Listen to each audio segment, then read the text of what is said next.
నిషేధిత అల్ ఖైదా అనుబంధ సంస్థకు చెందిన మహిళను గుజరాత్ యాంటీ టెర్రరిజం స్క్వాడ్ అదుపులోకి తీసుకుంది. Al Qaeda in the Indian subcontinent AQIS తరపున పనిచేస్తున్న 30 ఏళ్ల శ్యామా పర్వీన్ను బెంగళూరులో అరెస్ట్ చేశారు. జార్ఖండ్కు చెందిన ఆమె గత 3 ఏళ్లుగా బెంగళూరులో ఉంటున్నట్లు తెలిపారు. ఇన్స్టాగ్రామ్ వంటి సోషల్ మీడియా వేదికల ద్వారా పర్వీన్ యువతను ఉగ్రవాదంలోకి ఆకర్షించే ప్రయత్నం చేస్తున్నట్లు వివరించారు.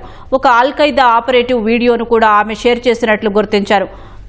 శ్యామా పర్వీన్ను బెంగళూరులో అరెస్ట్ చేసి అహ్మదాబాద్ తరలించారు. దేశంలో ఉగ్రవాదులకు మద్దతిస్తున్న వారిని గుర్తించడానికి అధికారులు చేపట్టిన ప్రత్యేక ఆపరేషన్లో భాగంగానే ఆమెను అరెస్టు చేశారు.